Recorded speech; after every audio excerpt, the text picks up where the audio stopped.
प्राचीन समय में मध्य देश में अश्वपति नाम के एक प्रतापी और धर्मात्मा राजा राज्य करते थे।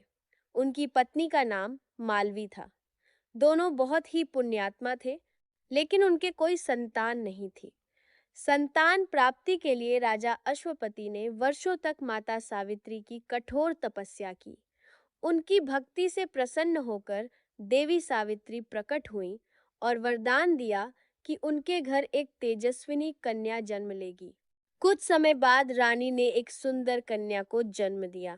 देवी के आशीर्वाद से उत्पन्न होने के कारण उसका नाम सावित्री रखा गया। सावित्री अत्यंत सुंदर, बुद्धिमान, तेजस्विनी और गुणवती थी। जब वह विवाह योग्य हुई तो राजा अश्वपति उसके लिए योग्य वर खोजने लगे, लेकिन कोई भी राजकुमार सावित्री के योग्य प्रतीत नहीं हुआ। तब राजा ने सावित्री से स्वयंवर चुनने को कहा। सावित्री अनेक राज्यों में भ्रमण करती हुई वन में पहुंची, जहां उसने एक तपस्वी युवक सत्यवान को देखा। सत्यवान बहुत ही सुंदर, वीर, सत्यवादी और धर्मात्मा था। सावित्री ने मन ही मन उसे अपना पति मान लिया। सावित्री ने लौटकर अपने पिता को सत्यवान के बारे में बताया। उसी समय देवर्षि नारद वहां आए।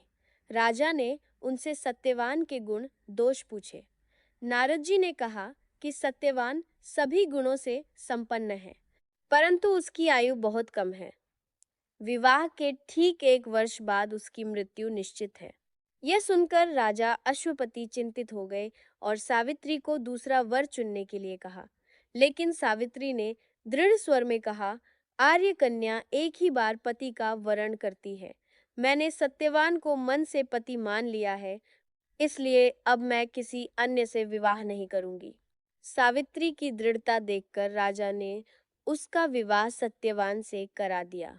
विवाह के बाद सावित्री अपने सास ससुर के साथ वन में रहने लगी। उसने पूरी श्रद्धा से अपने पति और परिवार की सेवा की। धीरे धीरे वह दिन निकट आने लगा जिसकी भविष्यवाणी नारद जी ने की थी। सावित्री ने 3 दिन पहले से कठोर व्रत और उपवास शुरू कर दिया। नियत दिन जब सत्यवान लकड़ी काटने वन में जाने लगे तो सावित्री भी उनके साथ चल पड़ी। वन में लकड़ी काटते समय अचानक सत्यवान को चक्कर आया और वह सावित्री की गोद में सिर रखकर लेट गया। तभी यमराज प्रकट हुए और सत्यवान के प्राण हरकर दक्षिण दिशा की ओर चल पड़े। सावित्री भी उनके पीछे पीछे चलने लगी। यमराज ने उसे लौट जाने को कहा, लेकिन सावित्री ने धर्म और पतिव्रता के महत्व पर अत्यंत ज्ञानपूर्ण बातें कही। उसकी बुद्धिमत्ता और पतिव्रता धर्म से प्रसन्न होकर यमराज ने उसे एक वरदान मांगने को कहा। सावित्री ने पहला वरदान मांगा कि उसके अंधे सास ससुर की आंखों की रोशनी लौट आए और उनका खोया हुआ राज्य वापस मिल जाए। यमराज ने वरदान दे दिया, फिर भी सावित्री पीछे चलती रही। यमराज ने दूसरा वर मांगने को कहा। सावित्री ने अपने पिता राजा अश्वपति के लिए 100 पुत्रों का वरदान मांगा। यमराज ने यह वरदान भी दे दिया।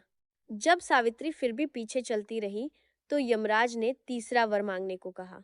तब सावित्री ने कहा, मुझे सत्यवान से 100 पुत्रों की माता बनने का वरदान दीजिए।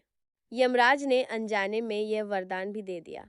फिर सावित्री ने विनम्रता से कहा, हे धर्मराज, बिना पति के मैं पुत्रवती कैसे बन सकती हूँ, इसीलिए आपको सत्यवान के प्राण लौटाने होंगे।